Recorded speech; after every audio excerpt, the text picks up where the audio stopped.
ప్రపంచంలో అనేక దేశాల్లో కరువు, ఎండలు, రికార్డు స్థాయి ఉష్ణోగ్రతల నమోదుకు కారణమైన ఎల్నినో చివరి దశకు చేరుకుంది. గతేడాది అక్టోబర్ నాటికి తీవ్ర స్థాయికి చేరిన ఎల్నినో తర్వాత క్రమేపీ బలహీన పడుతూ వస్తోంది. వచ్చే నెల తొలివారం నాటికి తటస్థ పరిస్థితులకు చేరుకోనుంది. ఈ విషయాన్ని అమెరికా వాతావరణం అంచనా కేంద్రం తాజా నివేదికలో పేర్కొంది. ఎల్నినో కథ ముగిసిందని ఆస్ట్రేలియా వాతావరణ శాఖ కూడా వెల్లడించింది. అటు ఆస్ట్రేలియా, ఇటు అమెరికా వాతావరణ శాఖల నివేదికలను భారత్కు చెందిన ప్రైవేటు వాతావరణ సంస్థ స్కైమెట్ విశ్లేషించి తాజాగా నివేదిక విడుదల చేసింది. దీని ప్రకారం జూలై తర్వాత పూర్తి స్థాయి లానినా పరిస్థితులు ఏర్పడనున్నాయి.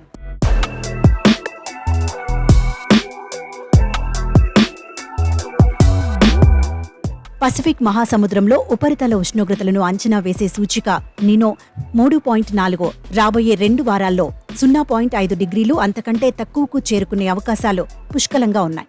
అదేవిధంగా సదరన్ ఆసిలేషన్ ఇండెక్స్ కూడా దాదాపు ఇలాంటి అంచనాకు వచ్చింది. ఉష్ణమండల పసిఫిక్ మహాసముద్రంలో పవనాలు సాధారణంగా ఉంటాయని అమెరికా వాతావరణ శాఖ అంచనా వేసింది. ఈ నేపథ్యంలో మే తొలి వారంలో ఎల్నినో బలహీనపడి తటస్థ పరిస్థితులకు చేరుకుంటుందని, దీని ప్రభావంతో భారత్లో నైరుతి రుతుపవనాల సమయంలో మంచి వర్షాలు కురుస్తాయని స్కైమెట్ పేర్కొంది.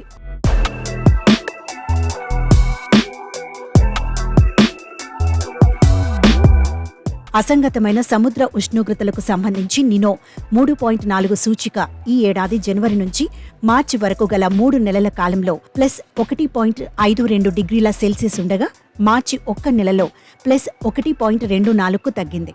ఇది ఈ నెల 22 నాటికి మరింత తగ్గి +0.7కు చేరుకుంది. వచ్చే నెల తొలి వారంలో ఎల్నినో పూర్తిగా బలహీనపడి తటస్థ పరిస్థితులకు చేరుకుంటుందని అంచనా వేసింది.